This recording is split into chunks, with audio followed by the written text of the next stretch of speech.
Hi, welcome to 4D ID Vertical Training. If you are not already familiar with the 4D ID process, this is a process that we adopted back in October of 2015. We adopted it as a department, a way for us to do analysis and design in the instructional design or LXD department as we work with faculty. If you haven't already gone through that training, you'll see I have right here on the screen, and this is in the comments section of the 4D ID Smart Sheet. You can go ahead and visit this site and you can see the original training.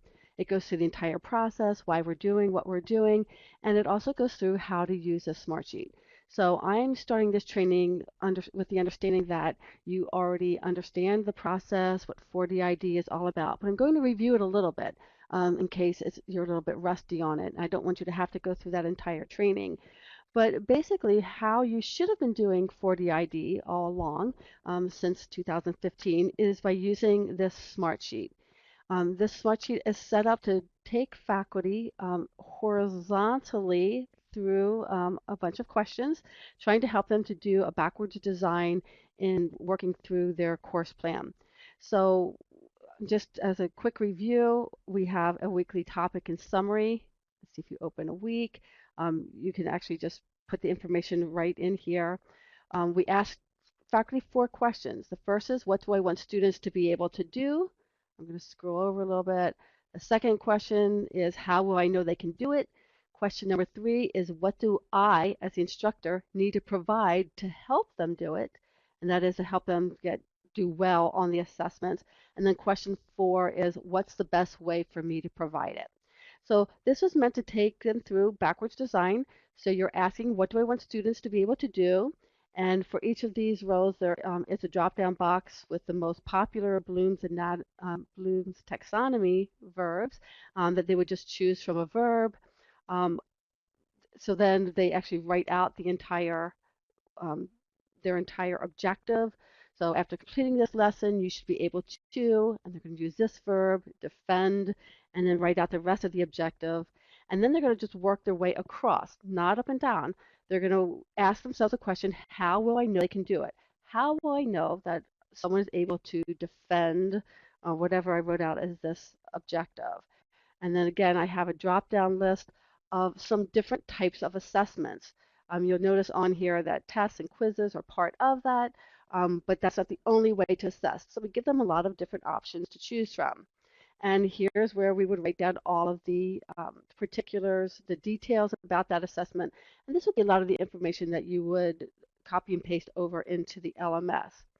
The question 3 then is, what do I need to provide to help them to do it? And I'm going to come back to this in a little bit when we look at the vertical, just so you can see how this section is really used. And I probably need to add another column here, which the next time you look at this, there might be another column added where they can write out a little bit more about these, whether they want a demonstration, if students need information, inspiration, motivation, practice, or something else.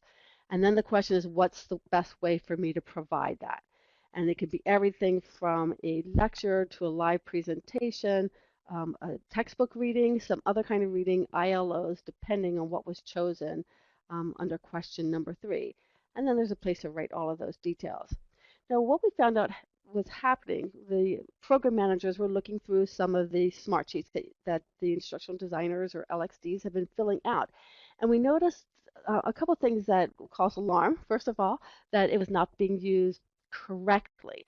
So what was happening is that other than maybe textbooks, you were pretty much using only these first 2 questions, skipping everything else and just writing everything down under assessment. So we found lectures and ILOs and everything else written under assessment. And so as we started to question and find out what you were doing, it seemed like you wanted everything that was going to be in the LMS in one vertical line. So you could just see very clearly, and we understand that it's instructors really do want to be able to see what's it going to look like in my LMS. And so you were just tending to put everything here and maybe just a couple other things on the side. So when that happens, what we're not doing is a full analysis of the course. And we're not really being able to tell if the objectives if all the assessments and the activities line up with objectives. So if you look back here at the top of this original template, and this 4DID course plan template is found in the, I'll just show you right here, in the ID workspace, and then there's one in that workspace, it says 4D ID process. And so that's where you find this course plan template. And you're always going to want to go back to this template when you're working on a course, just because it will always be the most up to date. So now let me find it again. What we saw was a lot of you had deleted this sample material from your smart sheet. And so we ask you not to do that because this is very important to help an instructor that you're working with and also to help you to understand how to do this. So what it was meant to do is when you put down your weekly, your objective, and you might have 3 or 4 for the week, well, you should have 3 or 4 for the week, then it's meant for you to be able to quickly and easily align or to figure out how often that is met or how it's being assessed or what resources you're using to help the student to succeed at that objective. So you fill this out the same way that you would any kind of an outline. So you have an objective here, and notice here there's one assessment is observation in a live session, but now there's another way to assess that same objective, and that's a project. So what we saw is that some of you were rewriting this objective under several different rows, uh, but yet they weren't right under each other. So it's really hard to then try to go back and figure out how many assessments you had for each objective or how many activities because they weren't aligned underneath each other. So you always want to just fill this out just like you would an outline. So you have observation, you have project. Now, if I had for this project, let's say, what do I need to provide? I need to provide a demonstration, but what if I also needed to provide, let's say, um, I needed information for here too? I would just create another row and start right here in this column. So then it's just very easy to see how it all flows together. So this is what we're now kind of referring to as for the ID horizontal, because you notice it's a horizontal process you're working through across a spreadsheet. A lot of instructors don't feel comfortable with that. They don't like the whole idea of a spreadsheet. Some of them are just adverse to technology, as crazy as that sounds, but they don't want anything to do with another tool they have to learn. So as we began to look to see what some of the issues were, some of the shortcomings of the Smartsheet process, what it was we felt like that you were trying to do with it, we came up with another plan that might work a little bit better. And so we're calling this affectionately 4DID vertical. And let me just show you what it looks like here. This is in a Word document, so most of the people that you're going to work with are familiar with Word. And so I'm just going to talk through this with you so you see how it works. And then, if you have any questions, you can always follow up with me later.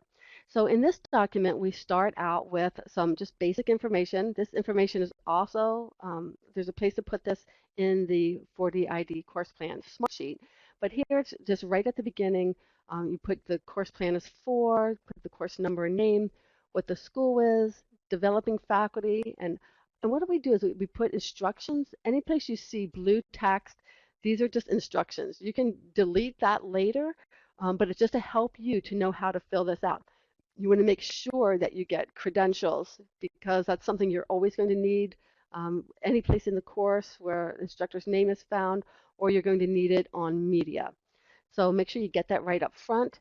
You want to put your name here so we know who the designer is.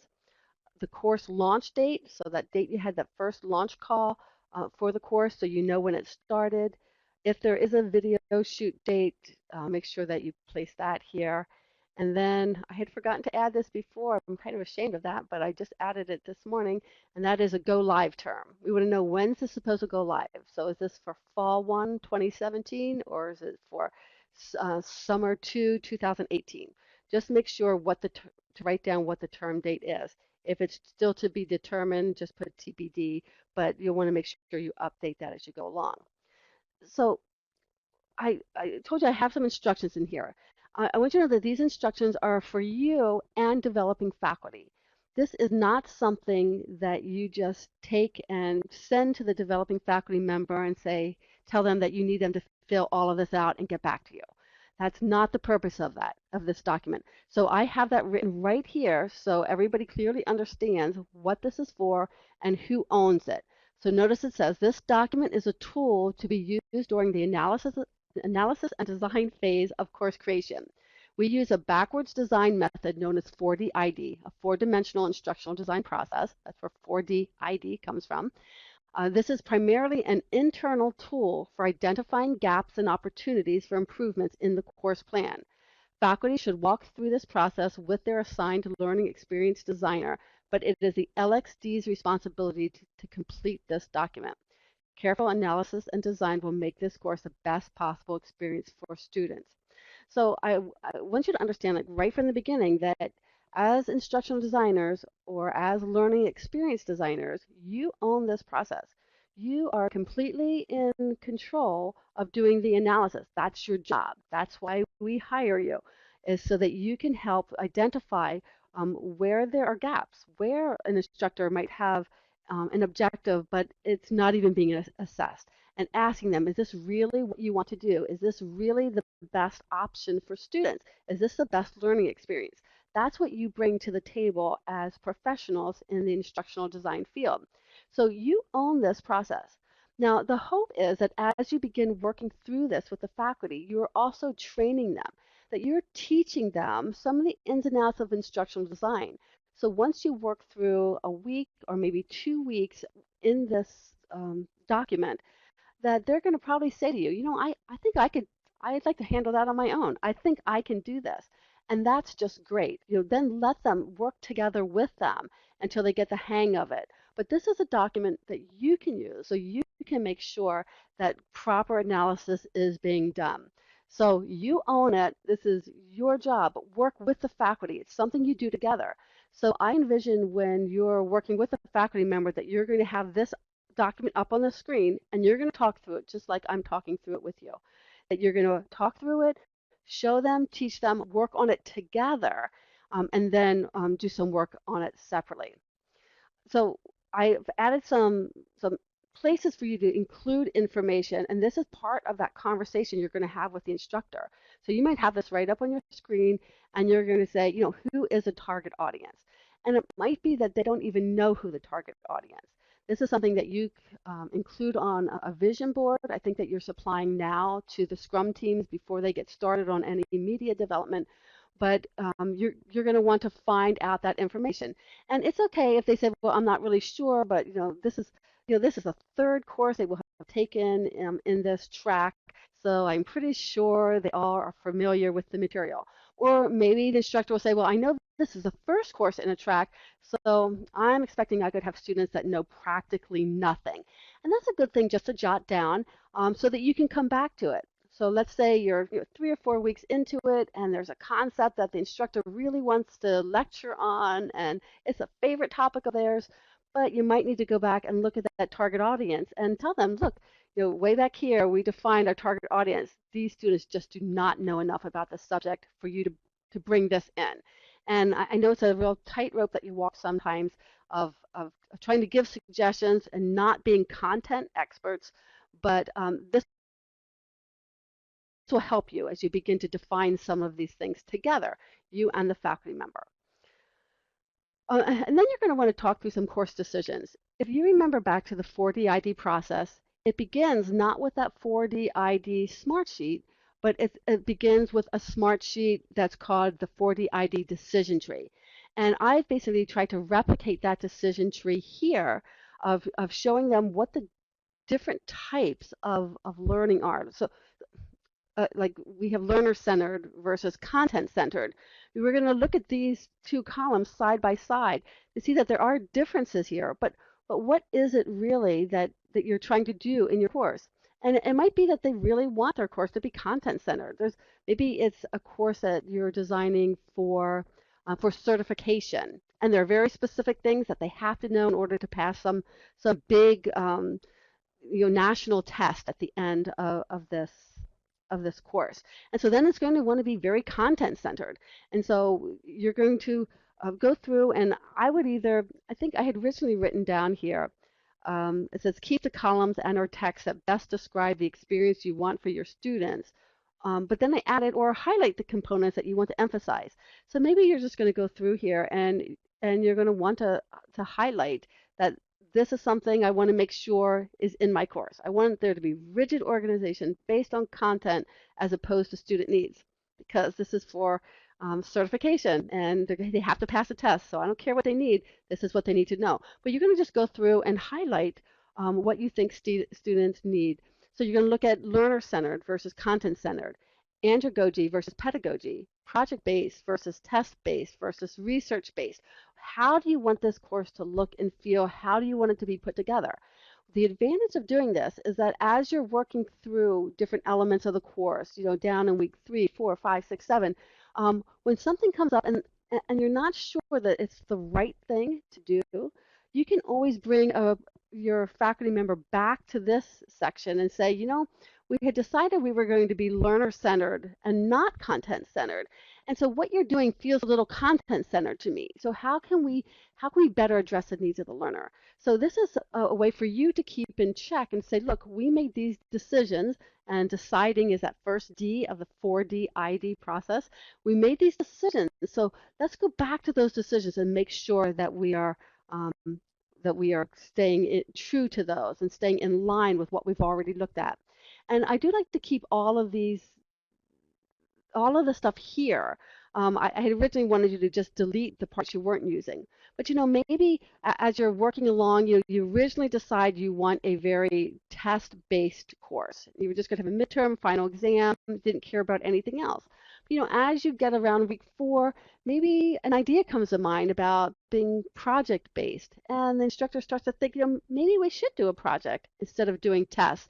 Well, then you can just scroll back up here and you still have all this text here about what it means to have a project-based course and what you might need to do now.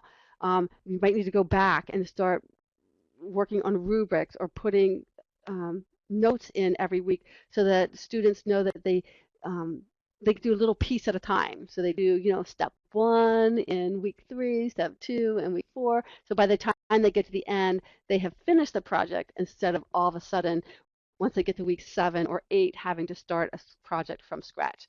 So this is just a help to you and a help as you move through that process. I also added here a section at the very beginning on required textbooks and paid resources.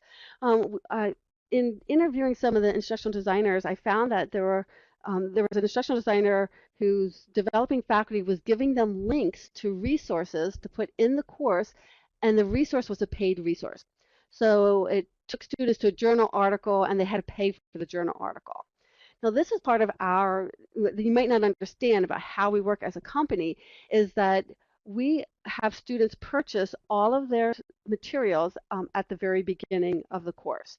So when we offer them a package of ordering all of the resources, and then they get into the class and they have to pay for something else that we did not disclose to them up front, that's kind of a real no-no for us.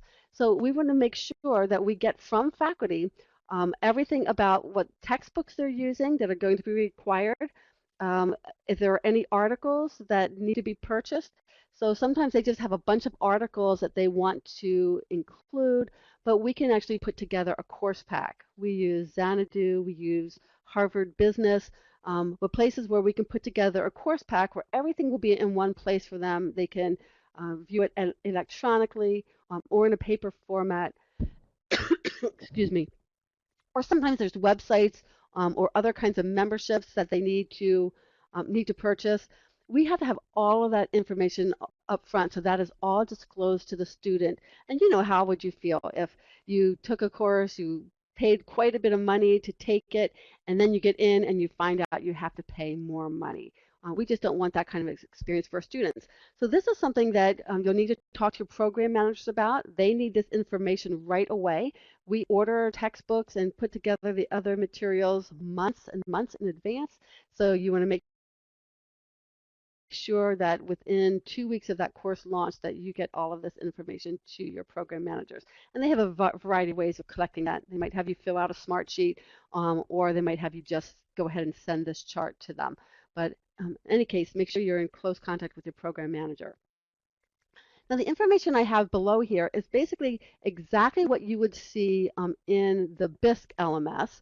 I realize we're going to other LMSs, but we're not quite sure what that's going to look like. We don't know exactly what information we're going to need. So for now, we're going to try to mirror the Bisk LMS and make sure that we get this information. There's a course summary.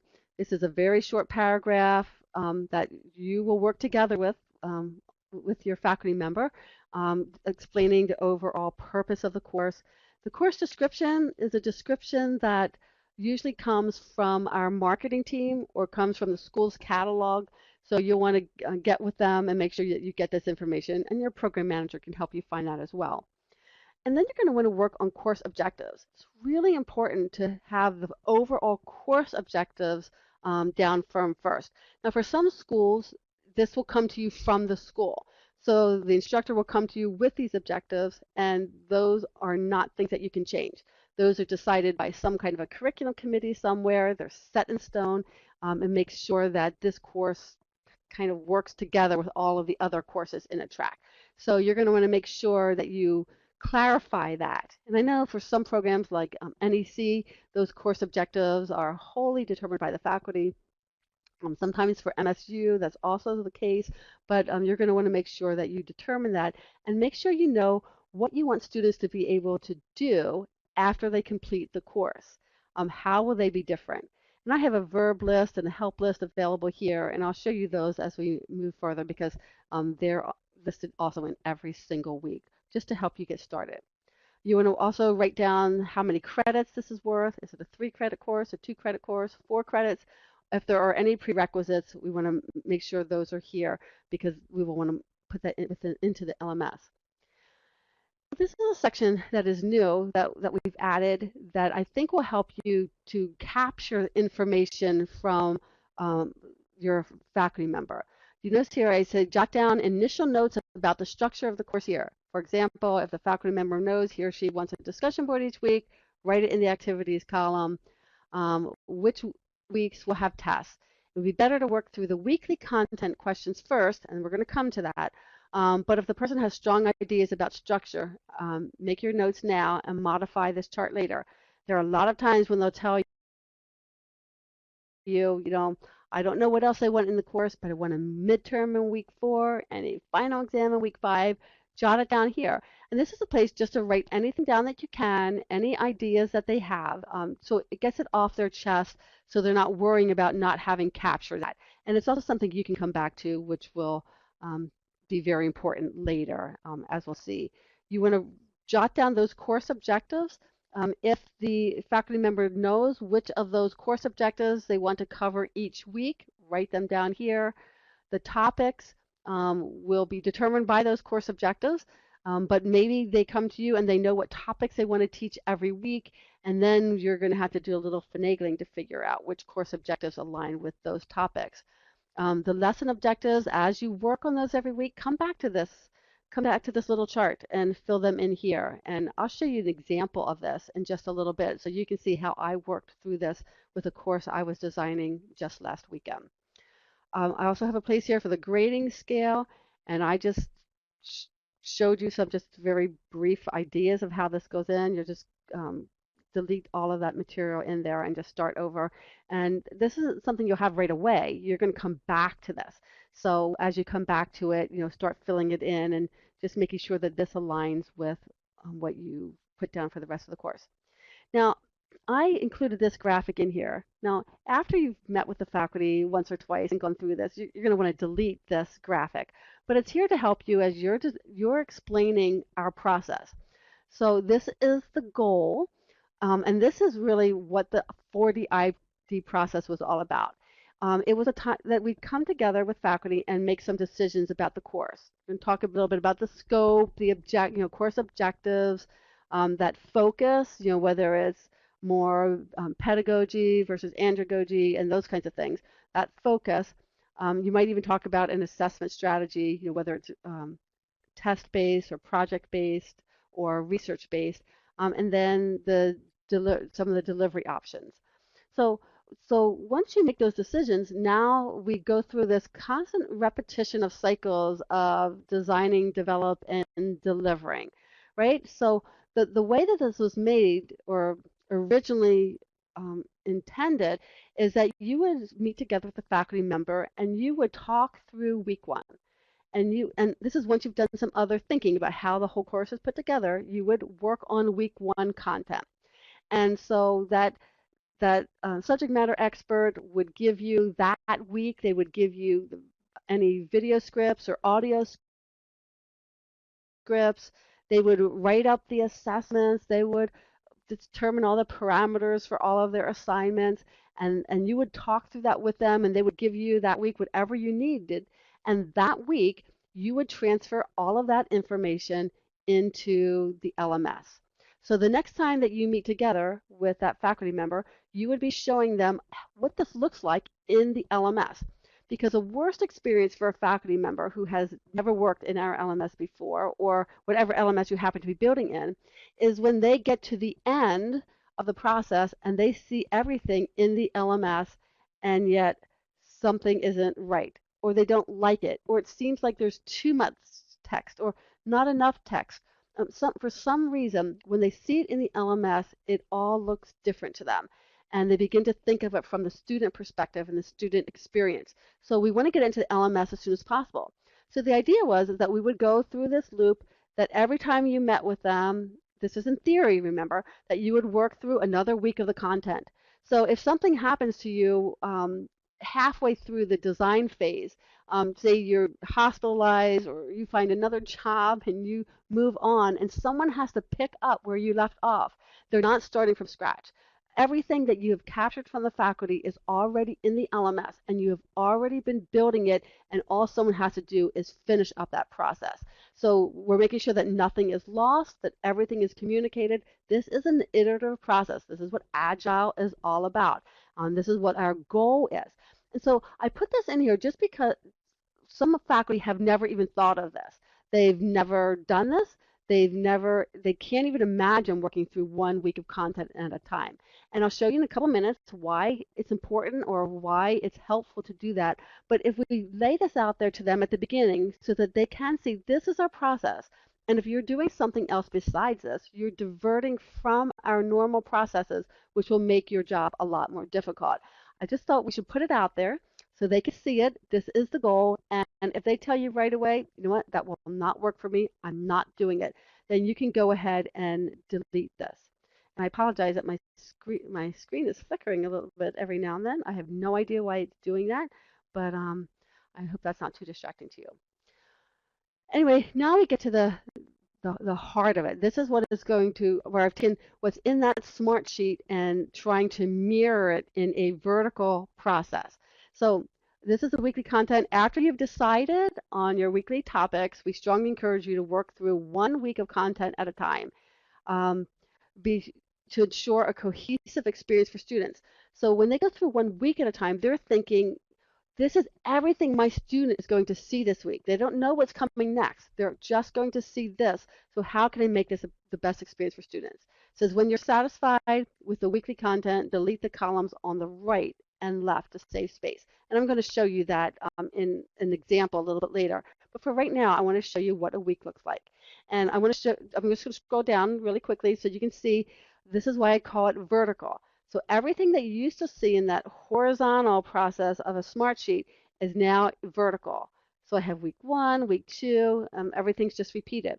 And I have lots of instructions in here. As you're working along, you're going to delete the instructions, so it seems a lot easier to manage. So what I have in the left-hand column, I have the 4 DID questions. And these questions, I also have descriptions, so that if you're working through this with a faculty member, you have everything right here. You can read this to them, and it will help them to understand, question number 1, what do I want students to be able to do? It says this question should help you write measurable student-facing behavioral learning objectives. Use the Bloom's verb list in the right-hand column to help you get started. So everything is here to prompt your memory so you don't have to worry about not remembering how to do something or forgetting something in the whole process. All the instructions are right here for you to help them. So 40 ID questions are on the left. You want to make sure that you talk through those. And then in the center, this column contains everything you will see in the LMS. So we want them to include all student-facing instructions, points that an assignment is worth, due dates, everything here. Now, let me put one caveat to that. If you are working through a process, which some of you are, where you are actually building it out in the LMS at the same time. So in doing the 40 ID the way it's supposed to be done, that you gather this information in analysis, but then you actually build it and write it all out in the LMS. You don't have to write everything that you will see in the LMS here. So the weekly topic, you're going to put the weekly topic here, and you might write this summary, but you might leave that summary out here and just go ahead and write it in the LMS. You're going to want to just talk to your program manager about that whole process and what that looks like, but you do not have to put everything here. But it really helps to be able to see what you have there and if it makes sense to a student. And it's often easier to do and to correct here in a document than it is to do it within the LMS. So I'll leave that up to you, but this is where you can write everything out and put all your notes here. In the right-hand column, I have instructions for the LX designer and faculty developer in order to complete this template correctly. So as I said, right here, I have weekly content, and notice I put 2 to 4 sentences here, and I write it over here too. Your weekly summary should be approximately 2 to 4 sentences and should incorporate the instructional content from readings, lectures, assignments, and discussion boards. What will students learn this week? No, we don't use the word learn, but so I put here, so they have it. Try not to use the words understand, know, and learn. We want to get them away from that everywhere, even in their summary. And the reason I put 2 to 4 sentences here is because we had an instance that something that happened just recently where an instructional designer or LX designer asked the faculty member to write summaries for every week. And the person did. The faculty member wrote summaries of about 2 paragraphs, and then the instructional designer came back and said, oh, I only needed a couple sentences. And you understand that a faculty member would be pretty upset that they wrote paragraphs of information when all that was needed was 2 to 4 sentences. So I've actually included some of that information in here because what seems normal to us and logical to us isn't always so for the faculty member. So I have that written here. So let's work through this. So I'm a faculty member. I'm writing down my summary of the content, and sometimes you're going to write that last, after you've done the whole week. But what do I want students to be able to do? And so actually this is in response to after completing this lesson, you should be able to, and then we let them know on the right-hand side, choose from this list of Bloom's taxonomy verbs to begin your objectives. And then I have more. Actually have a list. Let's see if this will pull up for me. Let's see, it's okay. It's just telling me when you open something like a PDF that it could harm my computer. This one is not going to harm your computer. So I'm seeing if it, just give me 1 second here. So this is going to open up a PDF of Bloom's taxonomy verbs. So this is all of them, each within their cognitive domain. So this will help them greatly. Now, if they need a little bit more help than that, I have a help here. Apologize for not having this up sooner. I should have had this up for you. This was a great little site that was done by Arizona State University in order to help people build learning objectives. There's a wonderful tutorial here. So for first-time users, everybody should start here. You should start here too, because it gives a great idea of why we do learning objectives, why we make behavior learning objectives, and it's just a great little, I think it's a Captivate that kind of takes you through that whole process. But once you've watched it, you click here, and you have a little bit of a helper to write your learning objectives. So here it says, it says after completing a lesson, students will be able to, and you select basically from the those higher level domains. So let's say I want them to be able to synthesize information because this is a higher level class and I want to get to a higher level of blooms. So I pick synthesize. Well, it gives me an overview of what that is and what that means that I want them to synthesize. And then it gives me some of the best verbs for that. So this is basically going through blooms, but I'm going to choose a verb. And when I do, notice it comes it's automatically put at the right, at the end of this lesson, you should be able to, and then it actually mentions synthesis um, level and that I want them to be able to formulate because that's what I chose here. And then it gives me a bunch of examples of objectives using that would fall under this. So you see examples of writing objectives. And then they can write it here, actually cut and paste it into a document. So it's a nice little helper in building objectives. So we also have some examples here, and these are all from one course, but just gives them an example of the type of objective that we're using. We're not going into majors A, B, C, D. We're just doing very high level objectives. So that's the first thing they should do. So and you notice we're working through just as you would be working through the Bisk LMS. I have a topic, a summary, objectives, and then the next question we come to is how will I know they can do it? So this question is explained. How will you determine if students have met the objectives? List your weekly assessments here. And reminding them that one assessment may cover more than one objective. So you might have a quiz that covers all of your objectives for that week, but just make sure that those objectives then align, that they're actually aligning together. If your objective is to discuss something, the quiz is not going to be an accurate assessment of whether or not they can discuss something. You might want to use a discussion board. So you're going to want to be thinking through those kinds of issues. One assessment may cover more than one objective. Make sure every objective is assessed during the course, realizing that some assessments may be in future weeks, like a final exam or a project. So if there's a final exam or project, you're going to put a note here in blue ink, that this is covered by the assessment in week 4 or in week 8, so that you have a note that it's assessed, but it's being assessed later. So you're going to delete all the sample information, but you're going to follow this kind of format where you're going to write what the assessment is, what objective is being met, and also write down if it's going to be somewhere else. Again, you have some instructions on the right-hand side, some sample assessments. So everything does not have to be a test or a quiz. It could be a discussion board. That is an assessment. It could be an observation in a live session. Question number 3. This is a question that we most often leave out, and I have to admit that I was guilty of this as well, that I was just leaving out this information. Or I wasn't giving it the proper thought. Like, what do I need to provide to help them do it? How can I help them succeed on the assessment so that they wind up meeting the objectives? So basically, you're going to look at these assessments that you've identified in the preceding row, and you're going to ask yourself, if I want the students to get an A on the paper and an A on the discussion board and an A on the test, what do I have to give to them so that they can do that successfully?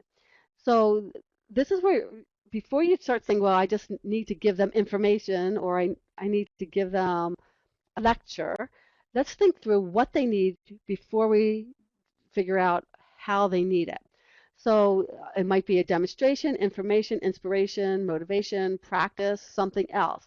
And when I was working this weekend, this past weekend, for a course that I'm developing, I was actually writing like a few sentences of what they needed and why they needed it. And what I found out is as I was writing in this section, I was actually putting down all my ideas that would carry over into how I built or how I created the other elements. So for instance, if I wrote down information, that I would write down what kind of information would they need in order to be successful. And then that helped as I began to look at, I need to create a presentation that now I know what information has to be in that presentation. If I identify that they need practice, what is it that they need practice doing? And then as I thought through that, then I realized I needed to do an interaction. But then as I begin to build that interaction, I can go back to this part where I wrote down what I needed to know exactly what kind of practice and how that will help them on the test. So everything is kind of pulls together as you think through the process of what do students need to be successful. So then I come to question 4, what's the best way for me to provide it? Looking at your list above of what students need in order to be successful on the assessments, what's the best way to provide it? We have again on the right-hand column some helpful hints, things that they could do to help them. Most of your instructors are going to be thinking about lectures or presentations or readings, interactive exercises, rubrics, or exemplars. Use whichever of these you want. If you need it, great. If you don't, just delete it. Rubrics or exemplars are always perfect, but make sure that what you're doing really comes back to this section and helps your students get what they want. I want to show you, so that's just it. I mean, that's your basic week, and then you go on to week 2. So do you see how just working through the whole week at once is really helpful? If you're just going through and they're just putting discussion boards every week and just throwing it in, you don't really get that cohesive thought of what's happening that week for that student that's going to make the biggest impact on them that week, that they see all of the material together and they see how it touches on those assessments, how it helps them to be successful. So when you go back to look at the objectives of the week, they have really met those objectives, and that's what they're getting out of the course. So I want to show you this in action, and I think this might help you a little bit. I was tasked with creating a couple courses in instructional design for St. Petersburg College. So a while back in like October and November, I was asked to be on an advisory board for that college, and I did this with our AVP's blessings to be a part of this project to create two certificate tracks. One is for instructional designers, the other is for instructional technologists. We wanted them to be short. These are short 8-hour courses. 10 days of access where we can take people who already have familiarity in the field, but to help them to kind of get up to speed on what it really means to be an instructional designer and instructional technologist. So one of the first courses that both of those groups need to take is something called Essentials of ID/IT. And they subsequently asked me to create a couple of the courses, and this is the one that I was working on last weekend.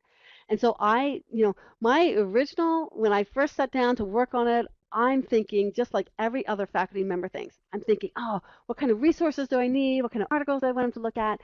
And then I, stopped myself and realized, you know what? I need to do proper analysis and design, especially since this is an instructional design program.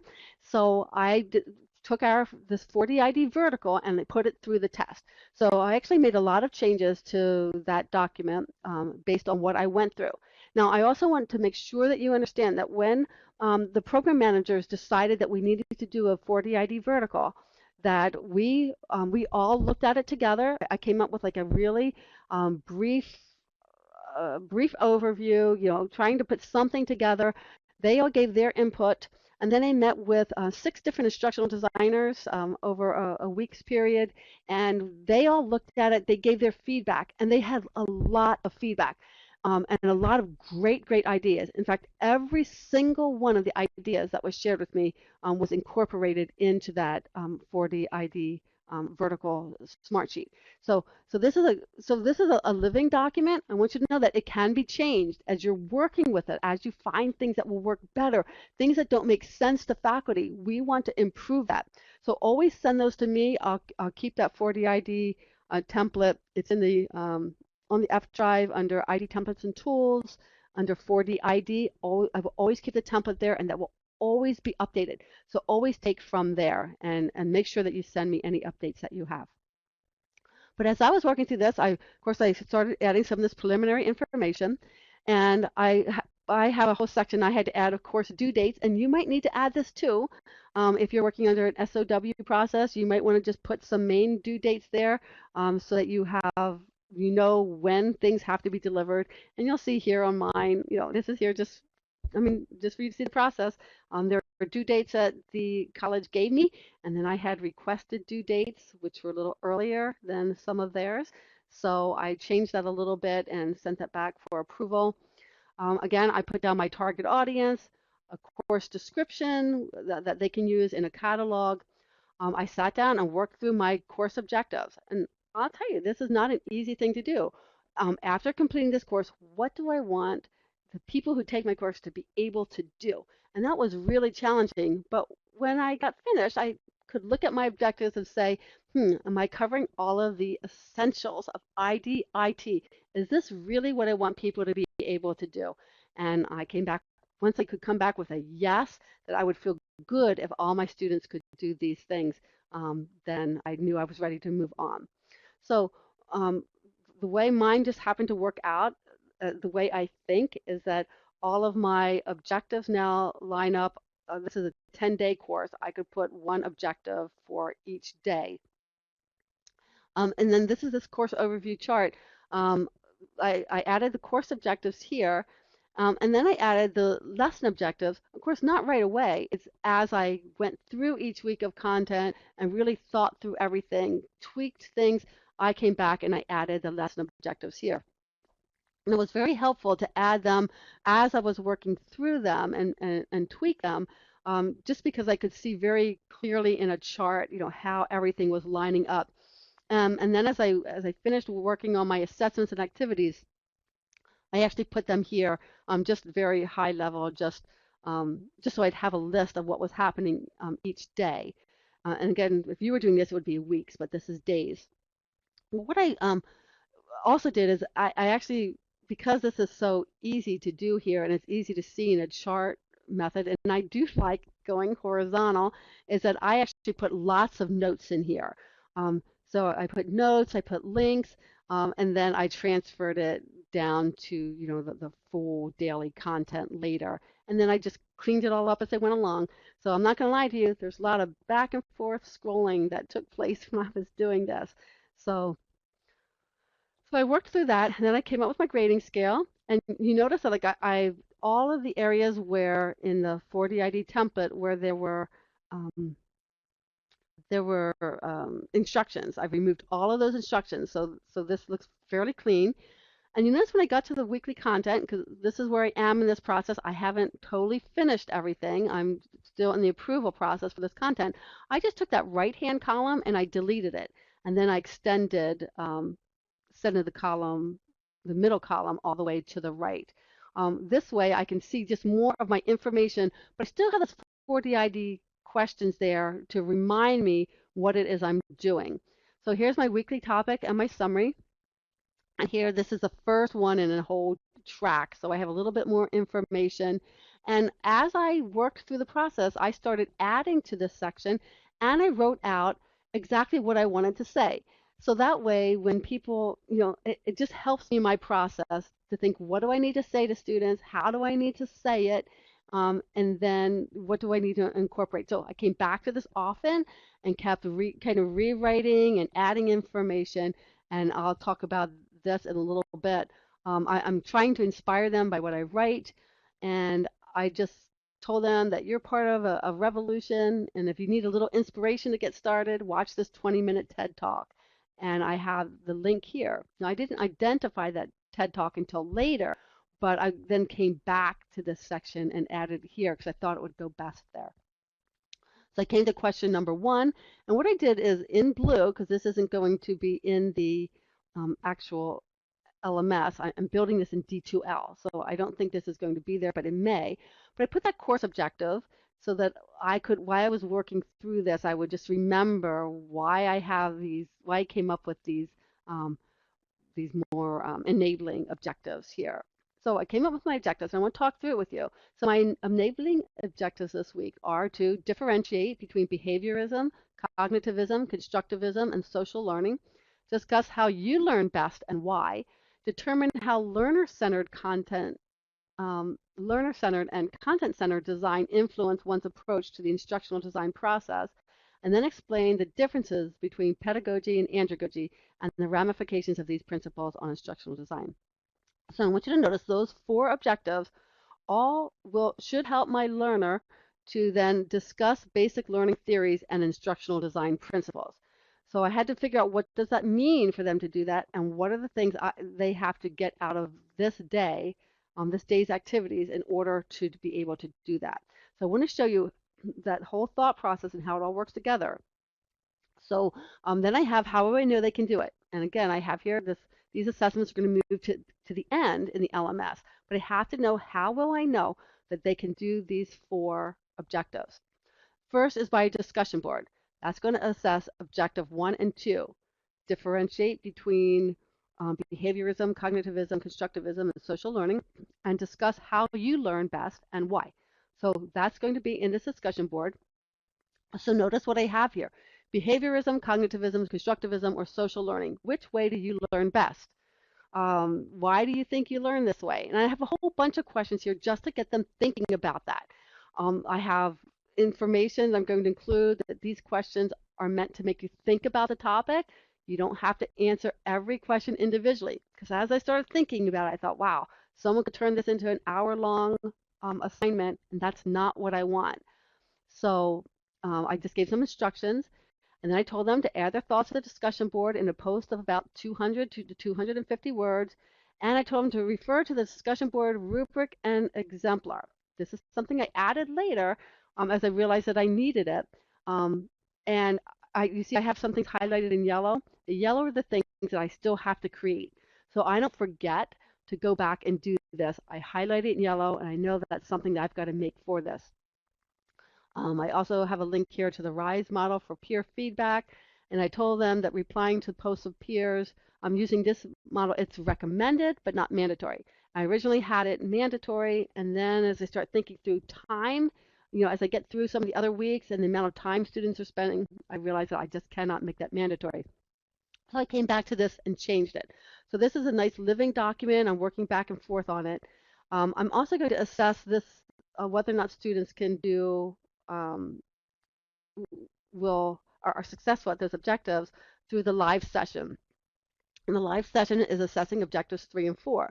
And I'll go back to these. These are determine how learner-centered and content-centered design influence one's approach to the instructional design process, and explain the differences between pedagogy and andragogy. I'm going to do that within the context of that live session. So notice what I write here. In tonight's 30-minute live session, your course facilitator will provide an overview of this course and expectations. You'll discuss together as a group the differences between content-centered and learner-centered design, right? And between pedagogy and andragogy. And those are the same things I had identified in my objectives. So you'll discuss how your recent learning experience focused on one or the other and how the focus affected your learning. And here, I realized that not everybody can be at the live session, so I included an alternate assessment for them and gave instructions about that. So when I got to question number 3, remember, this is where, what do I need to provide to help them do it? This is where I started really thinking through, what do I have to do to make them be able, what do I have to give them, or what do they need to do in order to be successful? And the first is that they need information. Students need basic information on learning theories, andragogy and pedagogy, learner-centered theories, etc. This information will help them in the live session discussion and in writing their discussion board posts. So notice how I'm writing out what I'm thinking and why I'm thinking it. So that will help me then when I have to create content to know exactly what they need and why they need it. Inspiration. Students may need help seeing the big picture of how people learn and why being learner-centered is so pivotal to instructional design. Because right at the beginning of a course, you really do want to inspire them a little bit. Demonstration. Students may need a sample discussion board post so they don't spend too much time on this assignment. They'll also need the RISE model of peer feedback to help them with reply posts. And then they need practice. Students may need some practice in determining what types of instructional strategies fall into the various learning frameworks, so that they really understand what it is we're trying to do here and the differences. So they might need practice. So now as I begin to say what's the best way for me to provide it, remember this column on the right is what's going into the LMS. So right here I have the best way for me to provide it. First was by that live session presentation, but I've already written that description above, so I'm just putting it in blue here just so I know that this is how I'm providing it. But I've already gone up here under my assessments, and I've written this information down. So I've already written it out, but what I wrote here does what I wrote in this section, question number 3, does inform what I write there. Um, I also realized that they need a video because remember one of my things I want to do here is to inspire them. And so I have this video, and I decided that the best place was to put that was in um, that introduction text. So so I just write it down here, but then I write down that I put it in the introduction. But I want to make sure I have a good list of what I'm doing and why I'm doing it. So the best way for me to provide it, I'm going to create a Captivate presentation. It's in yellow because I haven't created it yet, but it's going to be called How We Learn, and I just call it Presentation and Practice. So notice what I write. In this interaction, you will be introduced to the major learning theories: behaviorism, cognitivism, constructivism, and social learning. See how well you do at matching common instructional strategies with the learning theories they illustrate. The activity ends with a brief questionnaire that will help you determine your own learning preference. And I want you to see how this fits together with everything we've been talking about here. I'm now telling how I'm going um, to cover these different learning theories. And up here, you notice I said that they needed information about that. So now I have a way they're going to get that information. I had also determined that they needed practice. So I'm writing down right in here that this Captivate is going to include that practice. And you remember back up on that discussion board where it says, which way do you learn best? And they're going to be discussing that. Well, if I want them to be successful at that, I'm thinking, well, maybe I just need to help them to know how they learn best. So in this Captivate, this is why I'm ending it with a little questionnaire that will help them determine their own learning preference, because maybe they just haven't thought about it enough. So I'm going to ask them, do you like to memorize things by rote? Do you like to do drill and kill practice? Or do you like to read? Do you like to talk to other people? So ask them those kinds of questions so then they understand what their preference is and they can be getting to think in those terms. I also need to provide rubrics and exemplars, which I noted above, to make sure that students know that those are there, and then remind myself to provide those rubrics. But now I can look at that whole week and see, or that whole day in this case, and see how everything fits together. That everything that I'm requesting of students, I'm making sure that I'm giving to them. I'm finding a way for them to be successful, to kind of walk them through this material so they're going to get an A this first week. Just going to day 2, I just want to show you some things that I put here. It's just they're learning terms, and so I had to, I'm just doing a knowledge check. I put my questions here about whether I can do this within D2L. Things I wrote down that students are going to need to know, how they'll have to practice, and then I'm going to create an audio, a PDF with audio. I'm going to include some flashcards to help them to do that, and I remind them here in the text I write, these flashcards will help you memorize terms and definitions to prepare you for your knowledge check. This is a great example of using the principles of behaviorism to effect learning. So I'm trying to pull everything together so they're reminded of what they learned the day before. And so this whole course is done, and I have it there under training documents in the ID templates and tools /4D ID folder. But I hope this helps you. What I did once I had finished this, I actually went and created a syllabus for this course, and this is something we might need to do more of now that we're going to be building in other LMSs. We might need to be creating these, and I just took the information straight from there. Contact information, a description, course objectives. I did a little bit of narrative about the course structure, of how it's put together, and here you can talk about whether it's research based, project based, on those kinds of things.